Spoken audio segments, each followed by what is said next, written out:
जब ये सिंह सभाएँ बनी तो इन्होंने सिख धर्म को रिफॉर्म करने का नाम दिया कि हम सिख धर्म को रिफॉर्म कर रहे हैं।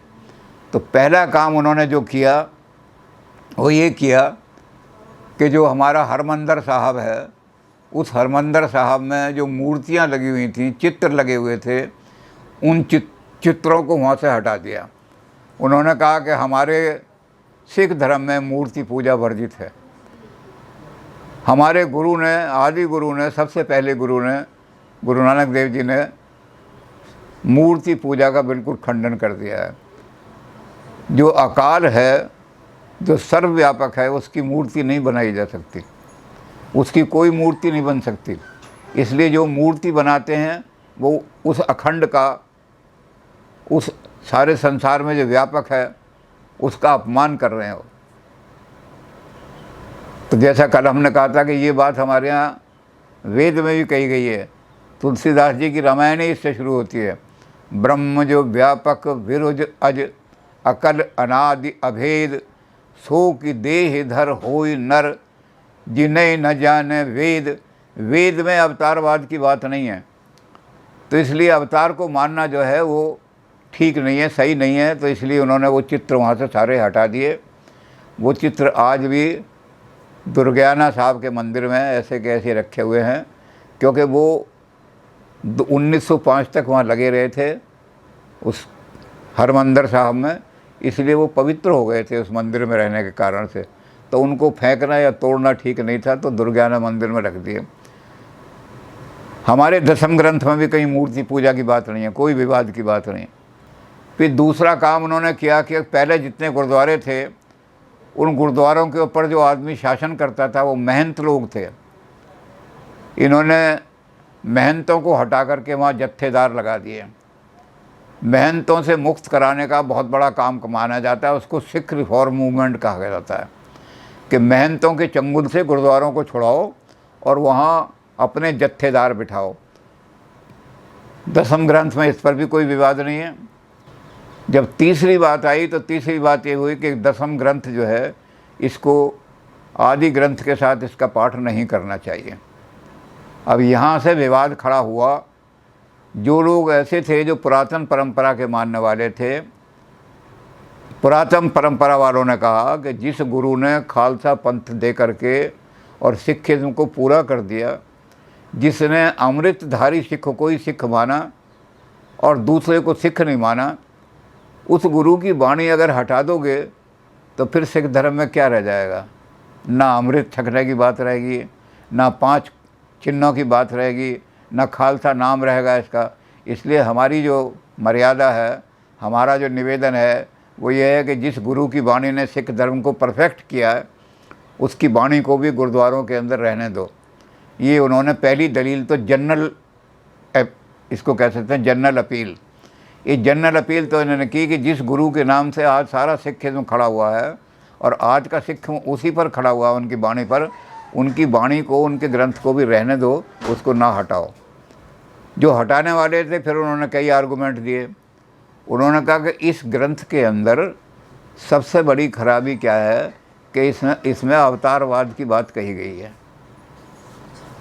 इसमें अवतारवाद आ गया है और गुरु ग्रंथ साहब में अवतारवाद की बात नहीं है। हम अवतार को मानते ही नहीं बिल्कुल। और इन्होंने 24 अवतार तो वो लिख दिए, उसके बाद रुद्र अवतार लिख दिए।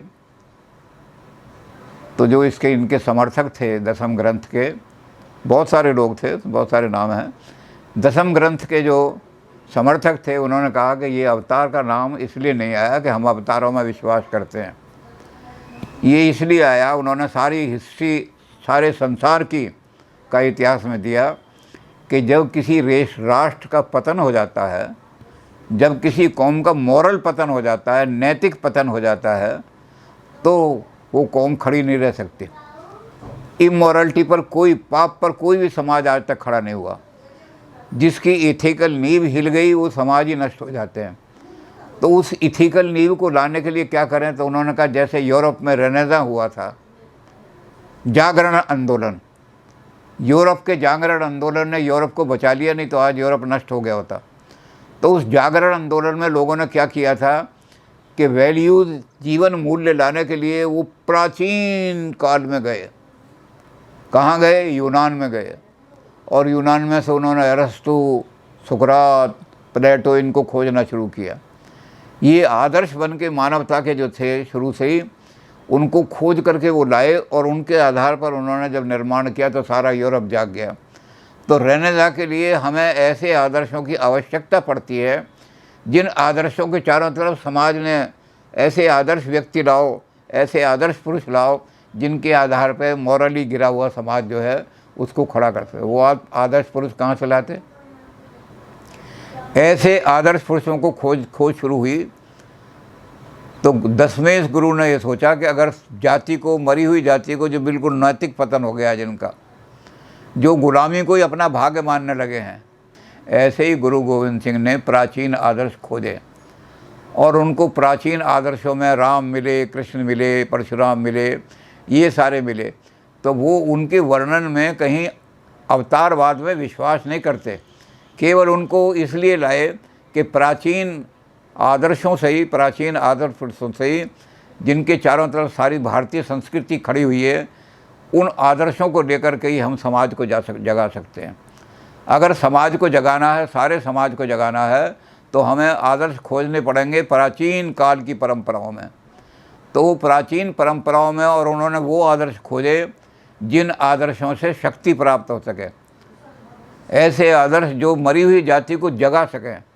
तो उन्होंने कहा कि ये जो अवतारवाद, जो उन्होंने अवतारों की कथा जो लिखी है, ये इसलिए नहीं लिखी कि उन अवतारों में ये श्रद्धा पैदा करना चाहते हैं, भाई इसलिए कि वैल्यूज़ को क्रिएट करने के लिए, नैतिक जागरण के लिए, आत्मा जो मर गई है सारे देश की, उस आत्मा को जगाने के लिए हमें प्राचीन काल से वैल्यू के सिंबल लाने पड़ेंगे।